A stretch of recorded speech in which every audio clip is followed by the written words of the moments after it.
수요 저녁 예배 오신 성도님들 다시 한번 환영하고 축복합니다.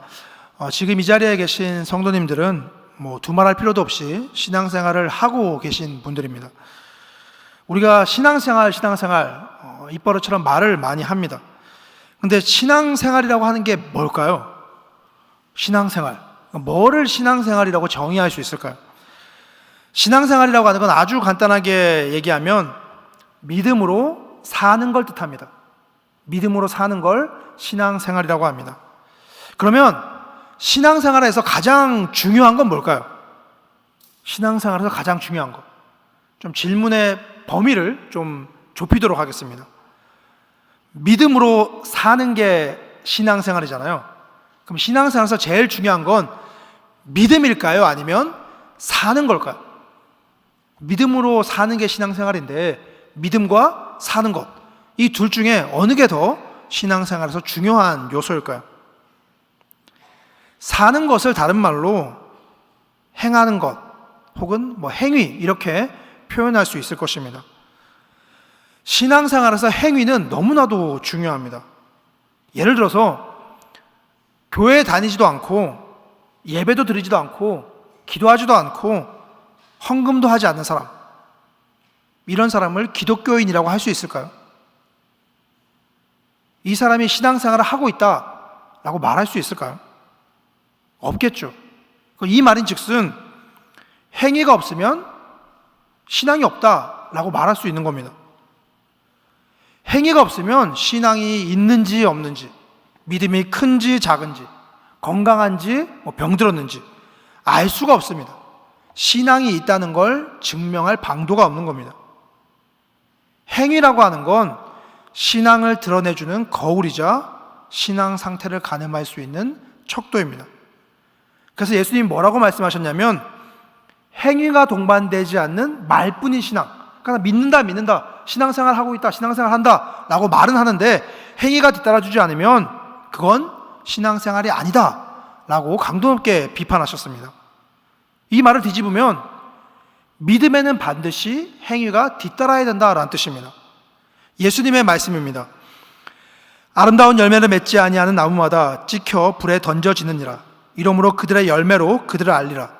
나더러 주여 주여 하는 자마다, 이 표현을 바꾸면 내가 신앙생활 하고 있다, 나는 믿음이 있다 라고 하는 자마다 다 천국에 들어갈 것이 아니요 다만 하늘에 계신 내 아버지의 뜻대로 행하는 자라야 들어가리라.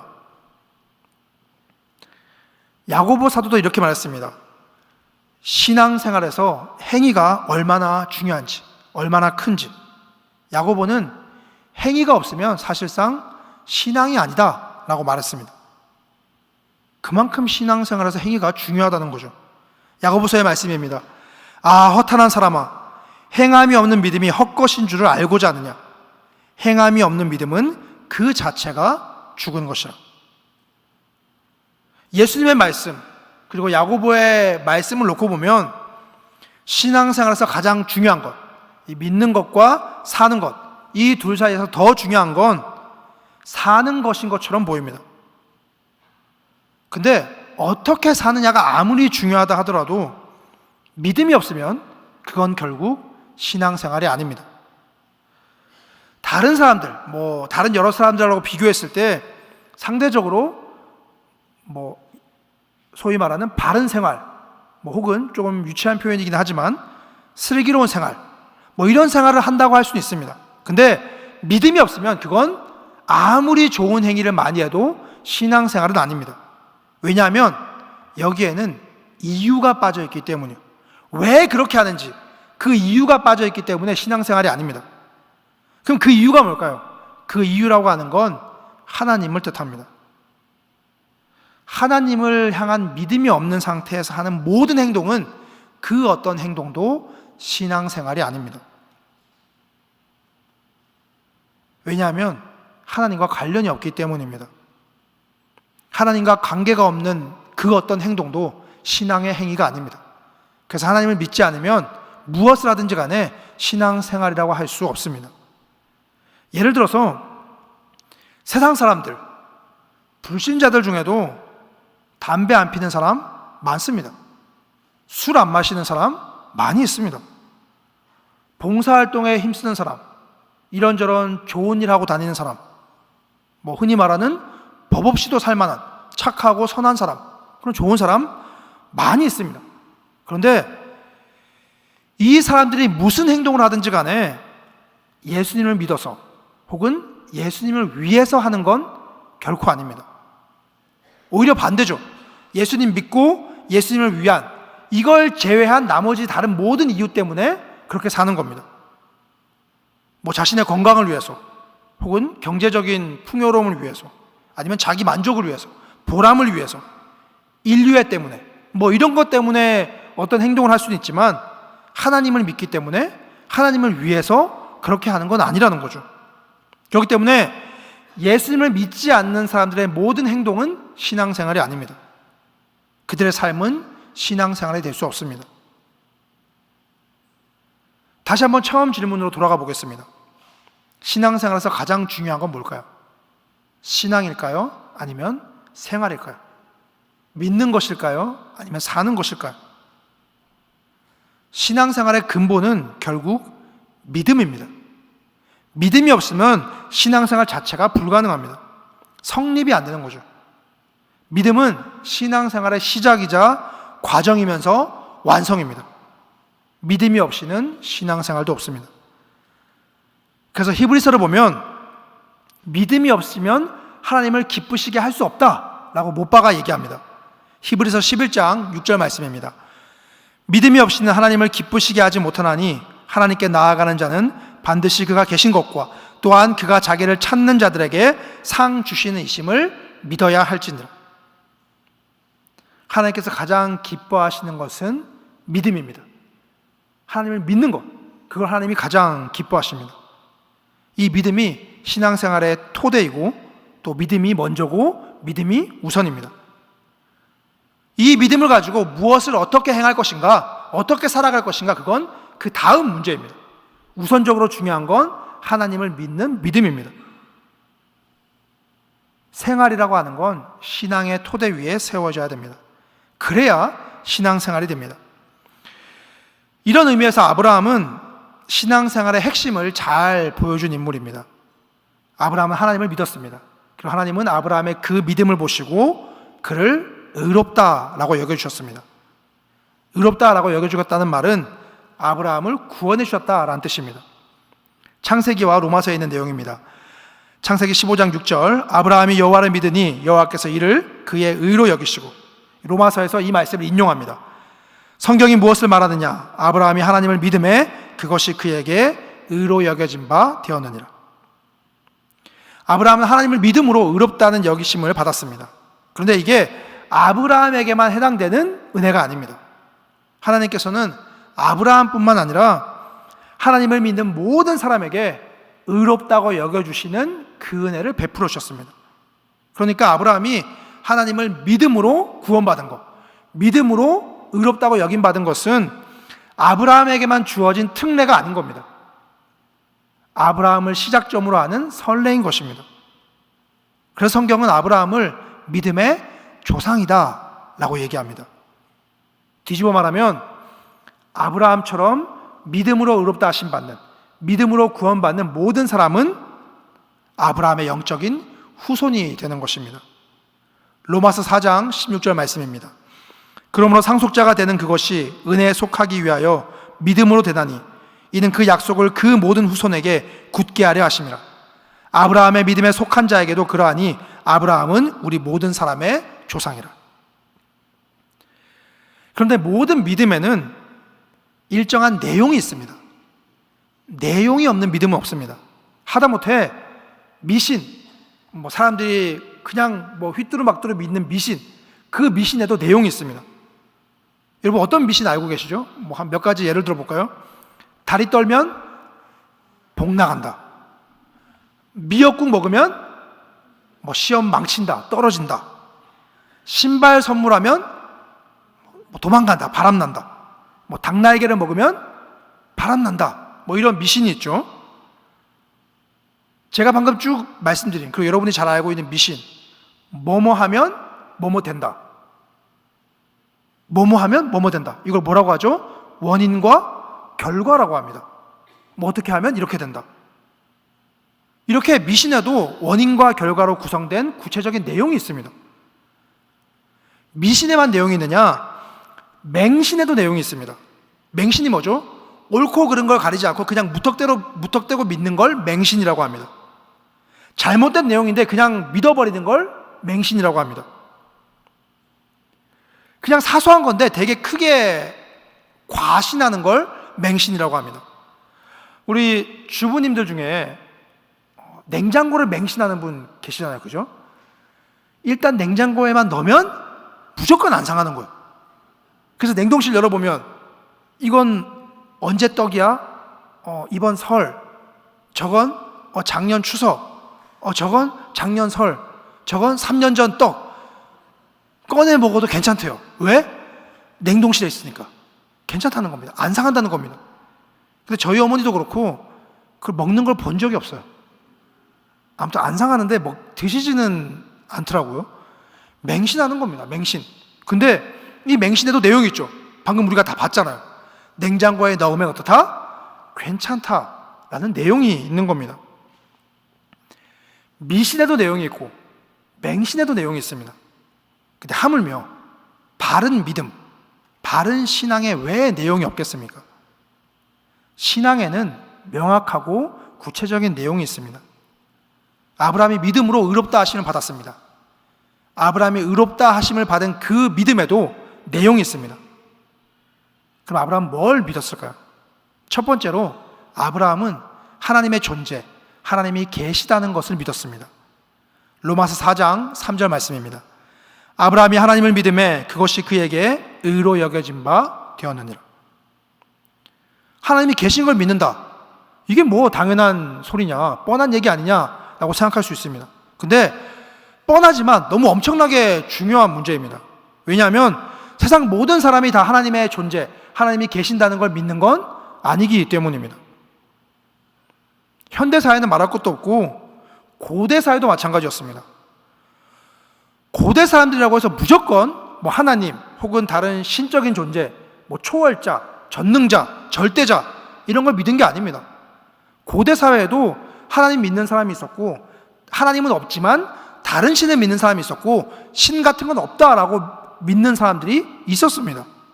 그러니까 지금 얘기하는 무신론자가 고대에도 있었다는 겁니다. 근데 아브라함은 하나님을 믿었습니다. 아브라함이 하나님을 믿었다는 건 1차적으로 하나님이 존재하신다, 하나님이 계신다는 사실을 믿었다는 뜻입니다. 일단 하나님이 계신다는 걸 믿어야 그 다음이 가능합니다. 하나님이 계신다는 걸 믿어야 하나님이 어떤 분이신지, 하나님이 어떤 일을 행하셨는지를 믿는 게 가능합니다. 이게 순서죠. 히브리서를 보면 그 순서를 정확하게 설명해 주고 있습니다. 하나님께 나아가는 자는 반드시 그가 계신 것과 그가 계신 걸 먼저 믿어야 됩니다. 그 다음에 뭘 믿냐면 하나님이 무슨 일을 하시는지, 자기를 찾는 자들에게 상 주시는 이심을 믿을 수 있다는 겁니다. 믿는다는 겁니다. 이 순서가 바뀔 수 없습니다. 하나님이 존재하신다는 걸 믿지 않는데 상 주시는 이심을 먼저 믿는 거 논리적으로 불가능한 일입니다. 없는데, 존재하지 않는데 어떻게 상 주는 걸 믿을 수 있겠습니까? 먼저는 하나님이 계시다는 걸 믿어야 됩니다. 그리고 그 다음에야 비로소 하나님이 자기를 찾는 자들에게 상 주시는 이심, 하나님이 어떤 분이시고 어떤 일을 행하시는 분이신지를 믿는 게 가능해집니다. 아브라함은 하나님이 계시다는 것을 믿었습니다. 그리고 하나님은 그 믿음을 보시고 아브라함을 의롭다라고 칭해 주셨습니다. 두 번째로 아브라함은 하나님의 말씀을 믿었습니다. 존재를 믿는 것과 그 존재가 하는 말을 믿는 건 별개의 문제입니다. 여러분, 이소부와 양치기 소년 아시죠? 양치기 소년이 이웃 마을 사람들을 골려주려고 늑대가 나타났습니다, 거짓말 했다가 해 장난이에요. 또 늑대가 나타났습니다, 사람들이 모이니까 해 거짓말이에요. 장난을 계속 치다가 나중에 마을 사람들이 믿어주지 않아서 양을 다 잃었다든 그런 교훈이 담긴 이소부와. 근데 마을 사람들이 양치기 소년의 존재를 믿지 않은 건 아닙니다. 양치기 소년이 있다는 걸 믿었습니다. 심지어는 그 소년이 양치기라는 것도 믿었습니다. 다만 뭘 못 믿었죠? 처음에는 그의 말을 믿었지만 나중에는 그의 말을 믿지 않았습니다. 왜냐하면 소년이 거짓말을 반복했기 때문입니다. 마찬가지입니다. 하나님의 존재는 믿는데, 하나님이 계신다는 건 믿는데 하나님의 말씀은 믿지 않을 수 있습니다. 충분히 가능한 일입니다. 멀리서 찾을 것도 없이 그냥 우리부터가 그렇죠. 우리부터가. 제가 설교 초두에 얘기했지만 여기 계신 분들 중에 신앙생활 하지 않는 사람, 하나님 믿지 않는 사람 없으실 겁니다. 여기 계신 모든 분들은 하나님의 존재를 믿습니다. 근데 존재하시는 그 하나님의 말씀을 다 믿느냐? 라고 하면 얘기가 또 좀 달라집니다. 하나님께서 우리에게 뭐라고 말씀하셨죠? 내가 너희와 항상 함께한다. 내가 친히 너희를 돌보고 인도하겠다. 그러니 너희는 두려워하지 마라. 염려하지 마라. 나에게 믿고 나를 맡기라. 이렇게 말씀하셨습니다. 그리고 이 말씀을 엄청나게 많이 반복하셨습니다. 성경 곳곳에서 우리는 이 말씀, 그리고 이런 의미가 담긴 말씀들을 쉽게 찾아볼 수 있습니다. 근데 우리 하나님의 존재 믿습니다. 하나님 계신 거 믿습니다. 근데 이 말씀대로 맞아, 하나님 우리가 함께 하시지, 돌보신다고 하셨지, 두려워하지 말라고 하셨지, 염려하지 말라고 하셨지, 그래 난 그런 거 안 해 라고 하시는 분 있나요? 우리는 하루에도 몇 번씩 걱정, 근심, 염려, 두려움, 불평, 불만에 사로잡힙니다. 이 말은 곧 하나님의 말씀을 믿지 못하는 거나 마찬가지입니다. 하나님이 계신 건 믿는데 하나님의 말씀을 믿지 못하는 거죠. 우리가 하나님의 말씀을 믿지 못하는 이유는 하나님이 양치기 소년처럼 거짓말을 반복해서가 아닙니다. 하나님은 거짓말하지 않으십니다. 약속을 번복하지 않으십니다. 취소하지 않으십니다. 변덕을 부리지 않으십니다. 하나님은 언제나 영원 무궁토록 신실하고 변함이 없으십니다. 하나님께는 아무런 문제가 없습니다. 하나님은 믿을 만한 분입니다. 하나님의 말씀은 믿을 만합니다. 의심의 여지가 없습니다. 문제는 하나님을 대하는, 하나님의 말씀을 대하는 우리에게 있습니다. 인간은 너무 약합니다. 그리고 너무 악합니다. 그래서 믿어 마땅한데, 충분히 믿을 수 있는데 하나님을 좀처럼 믿지 못합니다. 여기서 믿지 못한다는 말은 하나님의 존재를 믿지 못한다는 게 아닙니다. 우리는 이미 그 믿음을 가지고 있습니다. 하나님 계신 거 믿습니다. 근데 어떻다고요? 그 말씀은 좀처럼 믿지 못하는 겁니다. 머리로는 맞습니다, 믿습니다, 고백합니다. 근데 심정적으로 잘 안 믿겨지는 겁니다. 그래서 계속 염려하고 두려워하고 근심 걱정에 사로잡히는 거죠. 근데 아브라함은 어떤 믿음을 가졌냐면 존재하신 하나님이 자기에게 한 말씀을 있는 그대로 믿는 믿음을 가졌습니다. 하나님이 아브라함에 이렇게 말씀하셨습니다. 내가 너에게 셀 수 없이 많은 자손을 주겠다. 이 말씀을 했을 때 아브라함이 하나님의 말씀을 그대로 믿었습니다.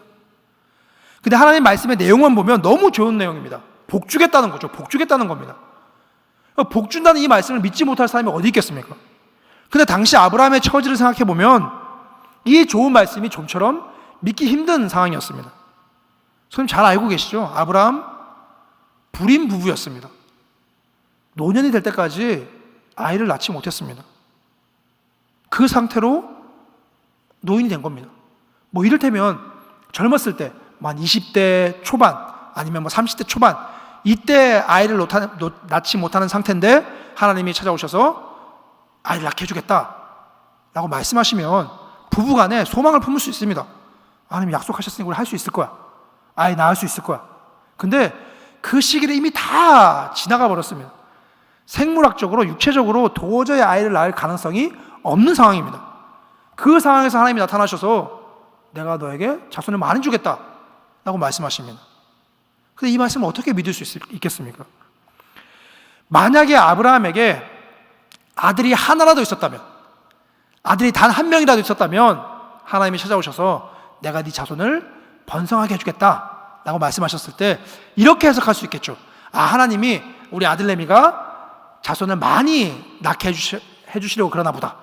나는 요 아들 하나밖에 못 낳는데 하나님이 우리 아들을 많이 낳게 해주시고, 또 그 아들들, 우리 손자들은 또 증손자들을 많이 낳게 해주시고, 또 우리 증손자들은 또 고손자들을 많이 낳게 해주시고, 그래가지고 우리 집안이 번성하게 그렇게 해주시려는 모양인가 보다, 그렇게 해석할 수 있습니다. 그 당시 아브라함에게는 아들이 하나도 없었기 때문에 아무리 머리를 쥐어짜내봐도 네 후손을 번성하게 해주겠다, 이 말씀은 받아들이기 힘든 약속이었습니다. 근데 아브라함이 이 말씀을 믿었습니다. 불임으로 일평생 살아왔는데, 이제 더 이상 가능성이 없는데, 아예 불가능한데 하나님이 네 후손을 많게 해주겠다라고 하니까 어떻게 하실지 방법은 모르겠으나, 어떻게 그런 기적이 일어날 수 있을지 그 영문은 알 수 없으나 하나님이 말씀하셨으니 그대로 될 것이다 라고 믿었습니다. 이렇게 아브라함이 도저히 믿기 힘든 하나님의 그 말씀을 믿을 수 있었던 것은 하나님의 능력을 믿었기 때문입니다. 능력을 믿으니까 그 말씀을 믿을 수 있는 겁니다. 똑같은 말이라 하더라도 상대방이 어떤 지위에 있느냐, 어떤 능력을 있느냐, 어떤 권한을 가지고 있느냐에 따라서 그 말의 신빙성이 달라집니다. 만약에 제가 지금 이렇게 설교하다가 오늘 여기 계신 성도님들 중에 한 명 이제 말씀 잘 들으시는 분 한 명 제가 뽑아서 중형차 한 대 선물로 드리겠습니다. 봐요, 콧방귀도 안 끼잖아. 기대감이 1도 없죠. 왜 그렇죠? 뭐 부목사 주머니 사정 뭐 뻔히 알고, 신목사 보니까 땡땡땡 호 장기 렌트해서 차 몰고 다니던데 자기도 렌트카 끄는데 뭐 중형, 그냥 렌트비나 잘 내지, 뭐 이런 마음이 드는 거예요. 근데 만약에 대기업 회장이 강연 중에 오늘 이 중에 계신 분 한 명에게 제가 중형차 선물을 하겠습니다, 그럼 믿을까요, 안 믿을까요? 믿죠. 중형차가 뭐예요? 대형 세단, 뭐 외제차, 슈퍼카 한 대 주겠다라고 해도 믿을 겁니다. 혹시 막 내가 뽑히지 않을까? 아까 제가 중형차 준다고 할 때는 아무도 그냥 막 공허한 눈빛으로 바라보시던 여러분들도 대기업 회장이 그 얘기하면 혹시 내가 뽑히지 않을까? 뽑히면 어떡하지? 그거를 차를 2대는 몰아야 되나? 아니다, 한 대는 팔고 해야 되나? 막 차 인수 받을 때 돈 꽤 든다, 별의별 생각을 다 하겠죠. 상대방이 어떤 능력을 가지고 있냐에 따라서 그 말의 신빙성이 달라지는 겁니다. 아브라함은 하나님의 말씀을 믿었습니다. 왜냐하면 하나님이 그 말씀대로 이루실 분, 능치 못하신 일이 없으신 분, 하나님을 전능하신 분으로 믿었기 때문입니다. 창세기 17장 1절에 보면 하나님이 아브라함에게 이렇게 말씀하십니다. 여호와께서 아브라함에게 나타나서 그에게 이르시되 나는 전능한 하나님이라, 못할 것이 없는, 원하는 모든 것을 다 할 수 있는 능력이 있는 하나님이라 라고 말씀하시니까 아브라함이 하나님은 전능한 하나님이구나, 믿고 전능한 하나님이라면 그 말씀도 믿을 수 있겠구나, 그러면 후손을 많게 하겠다는 그 말씀을 믿을 수 있겠구나 라고 믿은 겁니다. 지금까지의 내용을 종합하면 아브라함은 하나님이 계신 것을 믿었습니다. 하나님의 존재를 믿었습니다. 그리고 하나님께서 하시는 말씀을 믿었습니다. 또 하나님의 능력을 믿었습니다. 여기까지가 아브라함이 믿었던 믿음의 내용입니다. 그런데 믿음의 내용이 있다고 해서 다 똑같은 믿음이 아닙니다. 믿음의 내용도 중요한데 그 내용을 어떻게 얼마나 믿는지도 참으로 중요한 문제입니다. 강한 믿음이 있는가 하면 약한 믿음이 있습니다. 큰 믿음도 있지만 작은 믿음도 있습니다. 그러면 아브라함은 하나님을 향한 믿음, 그분의 존재와 말씀과 능력을 어떻게 믿었을까요? 로마서 4장 18절부터 21절까지 말씀입니다. 아브라함이 바랄 수 없는 중에 바라고 믿었으니 그가 믿음이 약하여지지 아니하고 믿음이 없어 하나님의 약속을 의심하지 않고 믿음으로 약속하신 그것을 또한 능히 이루실 줄을 확신하였으니, 여기 색깔 들어간 글씨 보면은 바랄 수 없는 중에 바라고 믿었다, 믿음이 약해지지 않았다, 의심하지 않고 믿었다, 확신했다. 다 동일한 의미입니다. 잘 믿었다는 뜻이죠. 잘 믿었다는 겁니다. 흔들리지 않고 잘 믿었다는 거예요. 성경에서 같은 말을 반복하는 건 강조법입니다. 아브라함이 하나님을 어떻게 믿었습니까? 잘 믿었습니다. 잘 믿고 잘 믿고 잘 믿었습니다. 오늘 본문이 이걸 강조하고 있는 것입니다. 앞에서 설명드렸던 것처럼 아브라함이 살던 당시에는 하나님의 존재를 믿지 않는 사람들이 많이 있었습니다. 하나님의 존재를 믿는다 하더라도 하나님께서 하신 그 말씀을 있는 그대로 믿는 사람들이 많지 않았습니다. 하나님의 말씀을 믿는다 하더라도 그 말씀을 온전히 신뢰하는 사람이 많지 않았습니다. 근데 아브라함은 그 말씀을 믿었습니다. 그럼 어떻게 됐죠? 말씀 믿고 그 다음날 바로 아들을 낳았나요? 사라가 임신했나요? 아닙니다. 장장 15년 동안 아이를 낳지 못했습니다. 존재를 믿고 말씀을 믿고 능력을 믿고 그 믿음 가지고 아멘 했는데 다음날 임신이 되는 게 아니라 1년, 2년, 15년이라는 세월이 흘렀습니다. 말이 좋아 15년이지 엄청나게 긴 세월입니다. 근데 이 기간 동안 아브라함이 어땠냐면 오늘 본문 말씀에 따르면 흔들리지 않았습니다. 넘어지지 않았습니다. 하나님을 의심하지 않았습니다. 믿음을 잃지 않았습니다. 아브라함은 바랄 수 없는 중에 바랬습니다. 아브라함은 하나님을 잘 믿었습니다. 그래서 하나님이 아브라함의 그 믿음을 보시고 아브라함을 의롭다라고 칭해 주셨습니다. 로마서 4장 22절입니다. 그러므로 그것이 그에게 의로 여겨졌느니라. 근데 그렇다고 해서 아브라함의 믿음이 완전하고 완벽했다는 뜻은 아닙니다. 아브라함도 사람인지라 믿음이 흔들릴 때도 있었고 넘어질 때도 있었습니다. 모순이죠. 앞뒤가 안 맞죠. 흔들리지 않았다라고 해놓고 흔들릴 때도 있었다. 넘어지지 않았다라고 해놓고 넘어진 때도 있었다라고 말하니까 앞뒤가 맞지 않는 것 같아 보입니다. 근데 이게 무슨 말이냐면 이렇게 이해하시면 됩니다. 흔들렸지만 제자리를 지킨 겁니다. 넘어졌지만 일어선 겁니다. 그럼 결과적으로 봤을 때 흔들린 건가요? 흔들리지 않은 건가요? 흔들리지 않은 거죠. 자기 자리를 지켰으니까. 넘어진 건가요? 넘어지지 않은 건가요? 넘어지지 않은 거죠. 왜? 넘어졌다가 일어섰으니까. 그럼 이게 어떻게 가능했느냐? 아브라함이 흔들릴 때 하나님이 잡아주셨습니다. 그럼 아브라함이 하나님께서 잡아주신 대로 잡혀 있었습니다. 아브라함이 넘어졌을 때 하나님이 일으켜 세우셨습니다.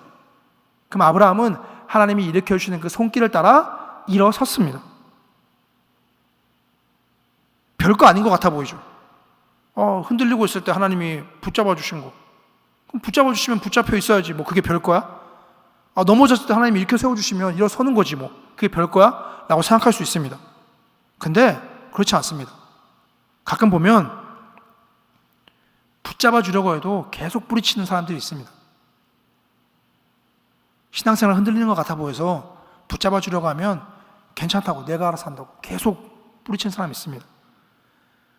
넘어져 있고 주저앉아 있는 것 같아 보여서 이렇게 세워주려고 하면 그 손길을 뿌리치고 계속 주저앉아 있으려고 하는 사람들이 있습니다.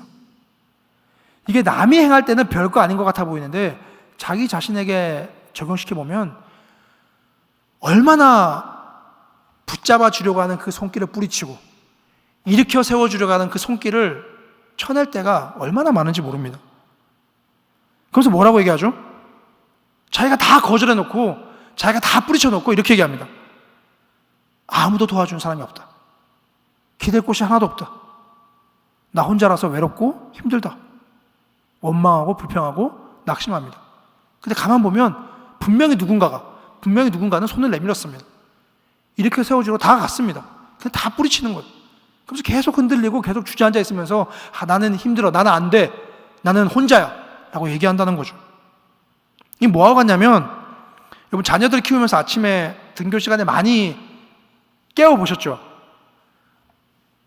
일어나야지, 시간 다 됐어, 일어나. 안 일어납니다. 부드럽게 할 때는 안 일어나요. 내가 알아서 할게. 조금만, 5분만 더, 5분만 더. 막 난리쳐요. 한참 있다 갑자기 벌떡 일어나요. 뭐라고 하죠? 왜 안 꼈어? 왜 안 꼈어? 그런다고요. 지가 실컷 뿌리쳐놓고는 나중에 급하니까 왜 안 깨웠어? 한다고요. 우리가 하나님께 이렇게 할 때가 얼마나 많은지 모릅니다. 하나님 다가오셔서 손 내미시고 붙잡아 주시고 이렇게 세워주시는데 실컷 다 뿌리쳐놓고 나중에 하나님 왜 안 도와주셨어요? 라고 한다는 거죠. 근데 아브라함은 그렇게 안 했다는 거예요.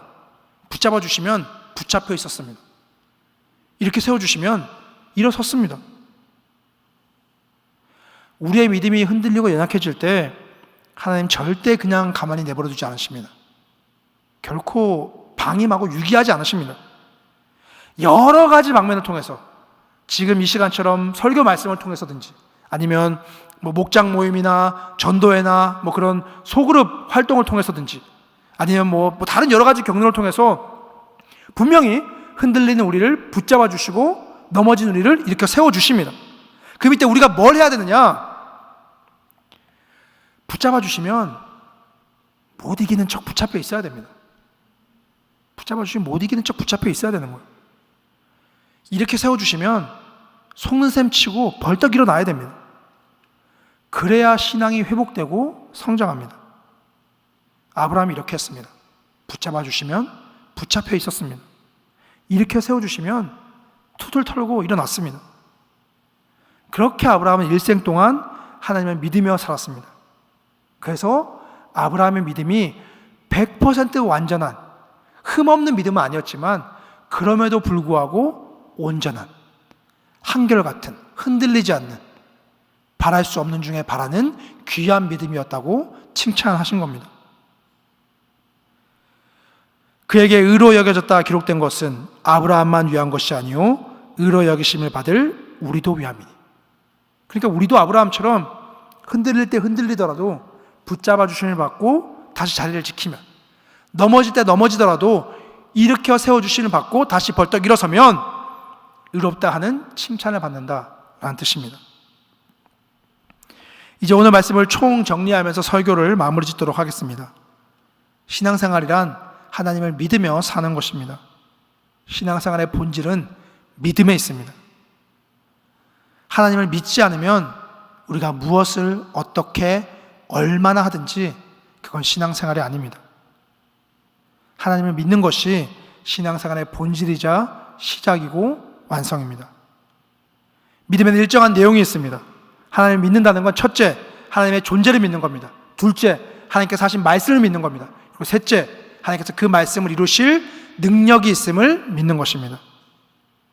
이걸 한 문장으로 연결하면 살아계신 하나님께서 말씀하시고 이루신다. 살아계신 하나님께서 말씀하시고 이루신다 라는 뜻이 됩니다. 이 사실을 믿는 게 믿음입니다. 성경의 앞부분을 펼쳐보면 사도신경이 기록되어 있습니다. 사도신경이 적혀 있는데 그 사도신경을 보면 기독교 신앙의 핵심 내용을 알 수 있습니다. 이걸 믿는 게 기독교인이다라는 거죠. 여러분 사도신경 어차피 다 알고 계시니까 제가 굳이 그 내용까지 쭉 읊지는 않겠습니다. 첫 번째로 성부 하나님을 믿는 것입니다. 전능하사 천지를 창조하신 창조자 하나님 믿는 거죠. 그 다음에 두 번째 뭐죠? 성자 예수님을 믿는 겁니다. 독생자 이 땅에 오셔서 우리 죄를 대신해 죽으시고 부활하셔서 마침내 우리를 천국으로 인도하실 그 성자 예수님을 믿는 겁니다. 세 번째로는 성령 하나님을 믿는 겁니다. 우리에게 믿음을 주시고 또 성도 간의 교제를 이루시고 하나님의 뜻 가운데 살아갈 수 있도록 인도하시고 지도하시는 성령 하나님을 믿는 것입니다. 이 믿음을 가지는 게 기독교 신앙입니다. 하나님께서 이 진리를 믿는 자들을 아브라함처럼 의롭다고 하십니다. 구원해 주십니다. 아브라함은 하나님의 믿음으로 의롭다 여기심을 받았습니다. 우리 또한 예수님을 믿음으로 의롭다 하심을 받습니다. 우리는 이미 예수님 믿음으로 신앙생활을 시작하고 있습니다. 무엇을 믿을지 그 내용이 정해졌습니다. 그럼 이제 뭘 해야 될까요? 무엇을 믿을지가 정해졌으니까 어떻게 행할지를 실행해야 됩니다. 어떻게 행할지. 아브라함은 도저히 바랄 수 없는 상황에서 하나님 말씀 믿었습니다. 믿음이 약해지지 않았습니다. 의심하지 않았습니다. 하나님이 능히 이루시리라고 확신했습니다. 때로 흔들리기도 했죠. 때로 넘어지기도 했습니다. 하지만 아예 믿음을 잃어버리고 아예 흘러떠내려가지는 않았습니다. 주저앉긴 했지만 그대로 계속 앉아있지는 않았습니다. 하나님의 도우심을 받았습니다. 아브라함은 하나님이 도와주실 때마다 즉각적으로 반응하고 신앙을 회복했습니다. 우리도 이렇게 하나님을 믿어야 됩니다. 이 세상에서 믿음을 지키며 살아간다는 게 결코 쉬운 일은 아닙니다. 우리의 신앙을 저해하고 방해하고 위해하는 그런 사람과 사연과 사정이 얼마나 많은지 모릅니다. 우리의 신앙을 무너뜨리려고 하는 것들을 찾으려고 들면 그야말로 별의별 것들을 다 손꼽을 수 있습니다. 하나님을 바라지 못할 이유, 믿음이 약해질 수밖에 없는 이유, 의심에 빠질 만한 이유, 확신을 잃어버리고 불신과 불안에 사로잡힐 만한 이유, 수도 없이 많이 찾을 수 있습니다. 우리가 살아가는 이 삶의 터전은 너무나 척박하고 또 각박합니다. 우리는 이런 상황 속에서 신앙생활을 해 나가고 있습니다. 그러다 보니까 때로 흔들립니다. 때로 넘어집니다. 그래서 하나님의 도우심이 필요한 겁니다. 절실히 필요합니다. 주님, 나를 붙잡아 주시옵소서. 흔들리는, 무너지는, 약해지는, 주저하는 우리를 붙잡아 주시옵소서. 하나님의 도우심 구하고 도와주실 때 더욱 굳게 붙잡아야 됩니다. 하나님 우리를 버리지 않으십니다. 끝까지 끌고 가십니다. 약해진 우리조차도 끝까지 끌고 가십니다. 이걸 성도의 견인이라고 합니다. 하나님께서 견인해 가시면 끌려가야 됩니다. 그래야 삽니다. 그러므로 우리는 하나님을 믿되 하나님의 도우심을 구하면서 믿어야 됩니다. 하나님을 의지하면서 신앙생활을 해야 됩니다. 하나님을 믿는 것과 하나님을 의지하는 건 별개 사항이 아닙니다. 하나님의 도우심을 구하는 것과 하나님을 믿는 것 또한 나눠지는 것이 아닙니다. 하나님을 향한 믿음에는 하나님을 의지하는 것, 연약한 나의 믿음을 도와달라고 요청하는 것이 다 포함되어 있습니다. 가만 생각해 보면 하나님 믿는다고 하면서 도움을 구하지 않는 것, 자신의 약해진 신앙에 대해서 자꾸만 하나님과 거리감을 두려고 하는 것, 그게 더 이상한 겁니다. 하나님을 믿는다면 자신의 신앙이 약해졌다는 걸 느꼈을 때 더욱 하나님께 도움을 구해야 됩니다. 그래야 믿음이 견고해집니다. 아브라함처럼 하나님을 믿으시길 바랍니다. 바랄 수 없는 중에 바라는 믿음, 약해지지 않는 믿음, 의심하지 않는 믿음, 확신 가운데 거하는 믿음. 이를 위해서는 하나님을 의지해야 됩니다. 이것이 신앙생활의 정석입니다. 신앙의 본질을 늘 가슴에 새기시기 바랍니다. 시험 많고 유혹 많고 어둡고 타락한 이 세상 가운데서 믿음을 잘 지켜나가시기 바랍니다. 이를 위해서 하나님의 손길을 구하시기 바랍니다. 우리를 끊임없이 불신앙으로, 불안으로, 불만으로 몰아가는 세상 속에서 믿음이 더욱더 커져가시기 바랍니다. 바랄 수 없는 중에 바라는 믿음으로 하나님께 칭찬받고 인정받는 대구성명교회 모든 성도님 되시길 간절히 소망합니다.